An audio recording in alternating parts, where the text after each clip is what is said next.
தொகுதி மறுவரையறையில் தமிழகம் தோற்கக்கூடாது என்று முதலமைச்சர் ஜோசப் விஜய் கோரிக்கை விடுத்துள்ளார்.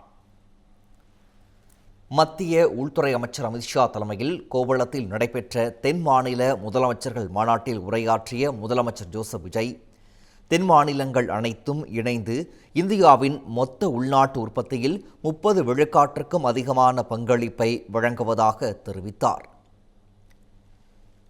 போதைப்பொருள் இல்லாத தமிழ்நாடு என்ற இலக்கை நனவாக்க வேண்டும் என தெரிவித்த முதலமைச்சர், போதைப் பொருட்களுக்கு எதிராக கடும் நடவடிக்கை எடுக்க வேண்டும் எனவும் வலியுறுத்தினார்.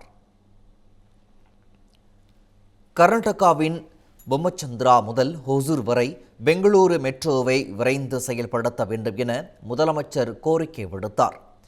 தென் மாநிலங்களுக்கு ஒருங்கிணைந்த பொருளாதார மண்டலம் உருவாக்க வேண்டும் என்றும் வலியுறுத்தியுள்ளார்.